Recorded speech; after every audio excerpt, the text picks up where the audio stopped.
Ah, hell. I'm in the wrong game again. Hello everyone, Nary here from Drakewing Gaming. Some of you know me on Twitter, the Gaming Dragon. Today I'm coming back at you with another Let's Play episode of Lyre. So, last episode we left off, Luvun and Lyre had just engaged in a little and well, everyone loved that. Everyone liked that. Literally everyone in the entirety of the universe approved of it. There was applause in the background as it concluded. But anyway, guys, let's jump right back into it. I'm going to take you for the next 20 minutes, and let's go. Alarm chain, you're up. All right, let's do it. Okay. Okay. It's been a few minutes since I romp in the sheets and we're laying next to each other, holding hands. Oh, God, that's lewder than fucking. Jesus. Thunder rumbles outside the window, and it's somewhat calming. Being safe and warm in here during what's most likely a small blizzard. His paw is much bigger than my hand, and I feel so safe with it resting there. Wow. Oh. I'm gonna have to do a little editing. Yeah? You were amazing, darling. He squeezes my hand a bit. You're calling me darling now? I mean, only if you want me to. I don't know. What would you prefer I call you? Well, I always like the term love. It's simple and rolls off the tongue. Very well. He crosses his arms with a bit of a grin. What? How about my lord? God, Lyle, you know I hate that. Really? I find it sexy. I giggle at this and roll over on top of him. Fine. You can only call me my lord when you are completely and utterly in love. He brings his paws up around my arms, slowly moving them up to my shoulders and then to the side of my face. I can feel his paws brushing against my beard slightly as he caresses my cheek. Very well, my lord. He leans forward and presses his lips to mine. I give in and kiss him back, taking the back of his head with my hand. My hands run through his thick mane as he runs his paws up and down my back. I pull away from him as he gasps in pleasure, sitting up. And Yep, okay. And what will you have me call you? I can see him thinking about it. Pal? Hell no! Buddy? No! Good boy? I swear I can see his tail start to wag for just a moment before he reaches around and places his paw on it. Ha ha, very funny. I was thinking something more along the lines of my knight, if that's okay with you.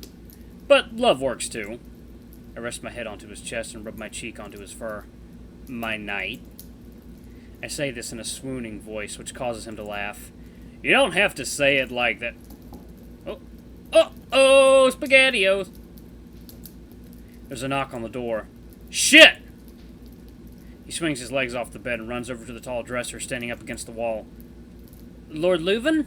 Hearing this, we both turn our heads towards the door and raise our brows, almost in unison. Lyle's in the middle of pulling his pants up around his waist and has his belt in his mouth. We bring our voices down to a whisper.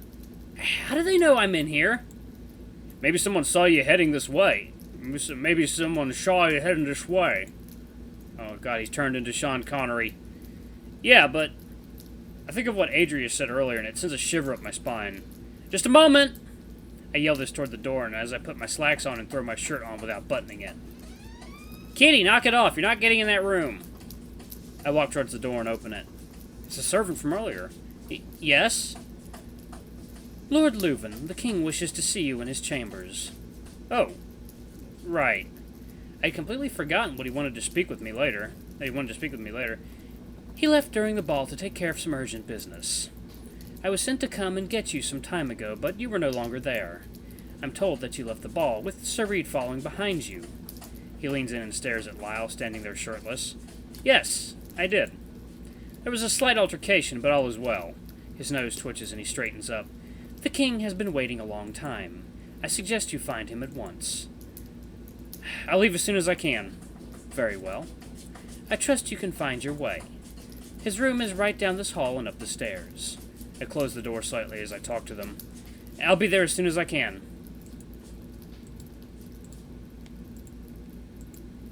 Good. I close the door softly and lean against it. I guess I should get dressed. I'll come with you. No, it's fine. It shouldn't take long, and I'll be back as soon as I'm done. Plus, I want you in that bed when I get back. We can pick up where we left off. Oh, okay. I think I'm gonna go clean up if that's okay with you. Silly, you don't need my permission. Cat, knock it off! God, you're nuts. I quickly put my clothes on and head for the door. How does my hair look? It looks as great as ever, love. You sure? Of course. Alright. I'll be back in a few minutes, hopefully. Love you. Love you too. Closing the door behind me, I turn and begin to walk down the hall. It's a very long hall with a lot of doors that most likely lead to other royal apartments. I reach the end of the hallway, and there's a large archway that leads to a pair of spiral stairs going up. Judging by where I think we are in the castle, I'd suggest this leads to one of the towers. This feels familiar somehow. A lot of things feel familiar lately. There are 2 guards standing at the front of the entrance to the stairs. It takes me a moment, but I realize that these are the 2 guards from a while back. The ones that were patrolling the hall after Lyre and I had met Kadaj. The bear stands straight with a large bastard sword pointed at the floor in front of him. The eagle is leaned against the wall with a dull look on his face. I approach the entrance and pause to wait for their approval. The bear looks down at me with a crooked smile. You've kept our king waiting an awfully long time, little lord. I turn and give him an incredulous look before walking forward. They aren't worth my time. Nobody is. Nobody but him.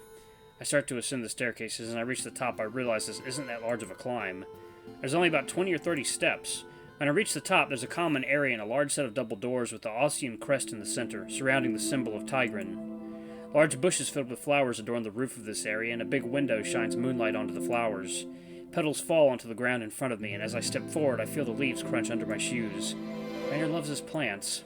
I reach the doors and pull one of them open. A lot less heavy than I thought it would be, and it swings open with ease. I'm a little curious as to where this is going. One of the first things I notice is a large amount of curtains and drapes. They obscure the moonlight, and I can barely see a thing. The room is more like a large hall framed with canopies of white cloth, almost completely obscuring the walls and roof, almost like the ballroom. It's like I just walked into a larger version of a child's blanket fortress. I can see a canopy bed up ahead, with large drapes and a small bit of light off to the right. Cat, you are nuts! What is wrong with you? Knock it off! The headboard is decorated with large antlers formed from silver. I see that chills run down my spine for some reason, but I think I have several reasons. Why is it so dark in here, and where is he? Yeah, I'm a little curious about what's about to happen. Maybe he got tired of waiting for me and left. I'm not sure if the ball is still going on anymore, considering it's been a couple hours. Hell, the village's festival ended much earlier in the day. I wouldn't be surprised if the ball didn't go too late into the night either. Everyone would have to go back to work tomorrow, so I'd understand them wanting to go to sleep early. I can feel myself getting slightly delirious too, and all I can think about is crawling back into Lyle's bed. I snap back to reality and realize my thoughts were trailing off again. I don't want to snoop around his room without him here, so I turn toward the door and grab the handle. No. Something catches my eye right before I leave. This isn't right. There's a framed painting that has fallen to the floor off one of the dressers. Knock it off! What is wrong with this cat? He's not... It's crazy. Oh my god. The glass slate on the inside is broken and pieces are scattered across the carpet. Slowly I walk up to the frame, brushing aside the ivory drapes. I think I'm probably going to do a lot of editing in this. It feels like I'm walking through a giant spider web. I kneel down to the floor and slide a bit of the painting out from the frame. It's a portrait of the royal family. It's small but extremely detailed. The queen is sitting in an elegant chair wearing an orange and white dress. Something that you would wear outdoors during the spring. On her lap is a small Adrius. He's smiling and holding his mother's hand. She's grinning down at him, and I notice her eyes are a beautiful golden brown, just like her son's. Behind the two of them is Rainer, his hand on her shoulder, looking down at the two of them. His face is plastered with a large grin, which feels weird because I don't think I've seen him smile like that before. I take the photo and set it down on the dresser. As I turn to my left, I notice something even more disturbing. Oh dear. There's large rips through the canopy of the bed. The moonlight shines through them and casts small strips of light onto the neatly made bed. What happened here? I toss a few drapes aside and rush towards the window on the other side of the bed. No fucking way!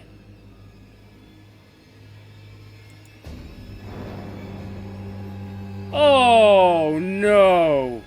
Lightning strikes outside, illuminating and casting a bright light onto the surface of every object in the room. At first, I don't believe what I'm looking at. It's like when you're trying to remember a dream from the night before and it's all blurry and distorted. No. Rayner's laying on the ground in a crumpled position. His legs are spread out and sticking out from behind the bed. That's when I notice the blood. The curtains shine with a crimson substance, and there's even a few spots where it's been smudged.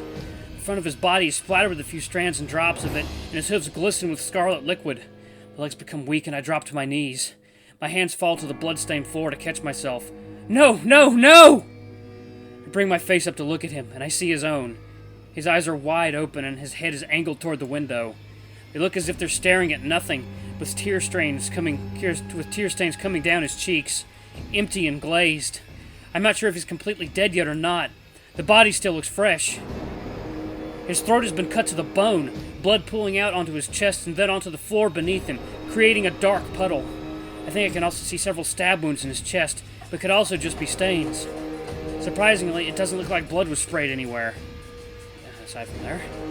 I watch most of it slowly seep out of his throat in thick, coagulated streams. My eyes start to water, but no tears come out. I'm too shocked by the situation. A foolish thought enters my mind that this might just be one of those nightmares. I imagine waking up in Lyle's arms as he comforts me. It's not going to happen, though. This isn't a dream. I'd describe it as a nightmare, but it's not one of those either. This is real.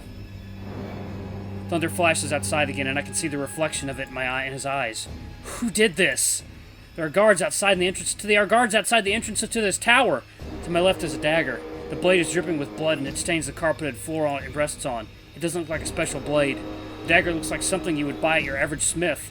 My eye trails back up to the cold face, and the reality of the situation comes down upon me like a flood. I look up and notice some of the blood has been dripping off one of the drapes and onto my coat. There's already a large stain forming. At first, my body doesn't know what to do. I'm stuck kneeling there on the ground, frozen in fear. My heart is beating out of my chest, and 1,000 thoughts are running through my head. Questions I so desperately wish to have answered. I try to stand up, but it takes a moment. My head is splitting open once again, and I can barely think. Once I'm on my feet and dry my tears, I take a look around. I have to go and tell someone. The guards. I stumble toward the door, not looking back. As I'm making my way around the desk, one of my legs gives out and I collapse to the floor. No! All of a sudden, a massive pain shoots up my spine and through my head. Why now? The pain becomes unbearable and I let out a horrible yell of agony. My eyes feel like they're about to fall out of my head. The door up ahead opens. Your Majesty? He cuts himself off and I hear him turn to someone behind him as he struggles to get up. Something's wrong. Stay here. They're gonna blame you. Yeah, you're gonna get thrown in a fucking cell, dude. At this point, I can barely hear the sounds of heavy footsteps over my own heartbeat. I manage to bring myself to a kneeling position. Stop right there! Oh, there you go. He stands over me with his sword drawn. What have you... He looks at me and then down at my hands before rushing over to the bed, his cape billowing behind him. At first, I don't hear anything. It's as if the whole world has gone silent. All I can hear is the blood rushing through my veins. Finn! Alert the castle! King Rayner is dead! What? But he was only in here for... Go! Now! I'll deal with it. I hear footsteps run out into the hall and down the stairs. Slowly I wrench my body around, facing the knight. He prepares to raise his sword. You'll die for this, foreign scum! My heart is racing and I find myself unable to get a clear sentence out. I quickly gather myself. He brings his sword down and I swiftly roll to the side. His sword catches on the ground and gets stuck. I'm out on all fours and trying to break into a sprint. I can't remember the last time I've done this. I don't have time to revel in my reflexes, though. My feet slip onto the floor, but I regain control and bounce towards the door. Just as I reach the entryway, the rug gives out and I slip, slamming my forehead into the ground. Everything goes hazy, and in an act of sheer will, I lift myself up and turn around, trying to regain my vision. The bear has pulled his sword out from the ground and is lumbering toward me. Please, you're making a terrible mistake! What is the meaning of this? Lyre rushes into the doorway, his paw placed on the pommel of his dagger, ready to draw. I watch his eyes settle on me, and then he looks up at the bear. Sir Bjorn! Sir Bjorn. Lay down your sword this instant. He killed the king! His eyes contract, and I watch the fear wash over his body. What? He looks behind us at the body lying on the floor. I caught him trying to run away from the scene of the crime. No, it wasn't like that. I was running to... Quiet! Lyre then looks down at me. His face is a mixture of shock and anger. He looks up at Bjorn. Lay down your sword! His voice is shaking. This is the first time I've heard him shout, and it's terrifying. Bjorn is reluctant, but he lowers his sword.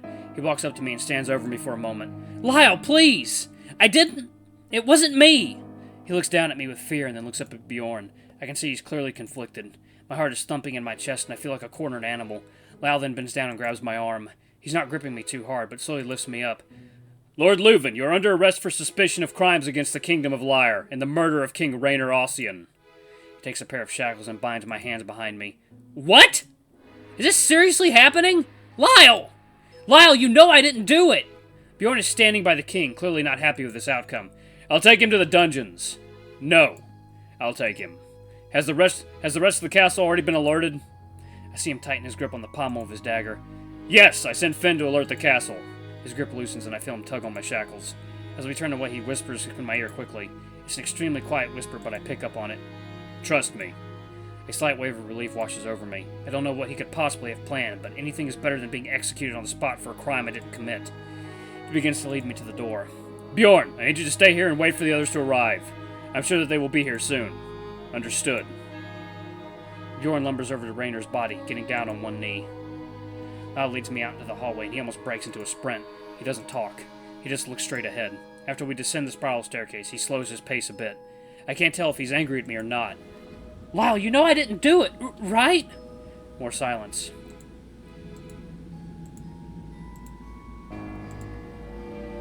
I hear bells start to toll off in the distance. They send a foreboding feeling running up my spine. My eyes start to water as the fear takes over. Every part of my body is shaking. We come to a junction in one of the hallways. There's loud commotion up ahead, so he takes me down another hall. Once we reach ground floor, we spot Kadaj walking down the hall with 2 Drisdian guards behind him. Lyre keeps moving forward, not paying him any mind. Luvun, what the name of Tigran has happened? Lyre ignores this and keeps walking. All I can do is look at him with a desperate expression. I don't know what I can do right now. I'm still recovering from the shock, but I find it very hard with all the shaking. I think Kadaj realizes something is terribly wrong, so he starts to walk faster towards the commotion, his guards following quickly behind him. We descend further and further down to the castle's lower floors. It becomes colder and colder, and I can feel goosebumps rising on my skin. Lyre takes me down a hall with several cell doors. He goes to the very end and unlocks a door that leads to a large cell. It's terribly dark down here, and my eyes don't have time to adjust to the shadows. I can't even see Lyre. Luvun. Yes? I hear him fall onto his knees. He's crying, I can tell. He wraps his arms around me and pulls me into a tight hug. While he does this, he also unlocks the restraints around my wrists. They fall to the ground behind me with a thud, landing on something soft. I'm so sorry. I should have went with you from the beginning. I didn't want you to feel like I was babying you. I should have gone with you, though. It's my job, and I should have gone with you. I should have... I grasp his face from what I can see in the dark. I grasp his face from what I can see in the dark and give him a kiss. You couldn't have known. He gasps and lets out a shaky exhale. What happened up there? I don't know. I walked into his chambers and the entire place was dark. He wasn't there, so I went to leave, but then I saw how trashed the room was. After that, that's when I found... My hand comes up to my mouth and I remember the vivid imagery. I try my best to hold myself back from vomiting. Thankfully, I keep it down. I don't know why they think it was me. You were found at the scene of the crime. Nobody else could have gotten in there, so it had to be you in their eyes. Then why was he dead? I don't know. The body was freshly killed, too. You don't actually think I... Of course not! He lets out a shaky sigh and hugs me. I had to arrest you. Otherwise, you would have been executed on the spot. Why were they going to do that? They aren't supposed to, but Bjorn isn't a rule follower. He likes to seek justice in his own way. He pauses and I can feel him shaking. Lyre, you just saved my life. He hugs me tighter and then releases me. You'll have to spend the night here. Okay. And I'll have to go. This makes my heart sink, but I accept it. Okay. I'm so sorry. But we'll get this all sorted out, don't worry. They'll understand. With that, he gives me a soft kiss on the cheek. He stands and I can hear him lock the door behind me. I love you, Luvun. I'll come back for you. Sarid, the prince. Yes, I know. The last noise that I hear other than the chiming bells is the sound of his footsteps as they run off.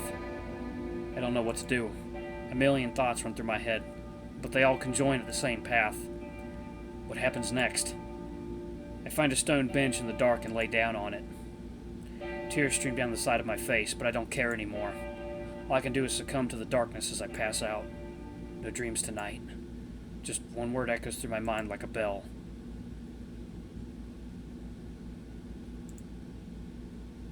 Wits. Chapter 7, Day 21. Oh, man. Oh, good lord, that was so well done! Oh, that was good! Reality slowly drifts in front of my face in a similar way. Okay, I'm gonna go ahead and just pause it right there. Oh my god. Oh my god. Luvun, what have you gotten yourself into? Oh. Oh my god. Oof. Okay. Alright, guys, that's been the end of another episode of Lyre. That was a real fucking roller coaster. Wow. That I did not fucking expect. But, oh, anyway, guys, thank you so much for watching. Don't forget to like, comment, subscribe, ring that notification bell. Leave a super thanks if you can. It always helps. Until the next video, I love you all. I'll see you next time. Bye-bye!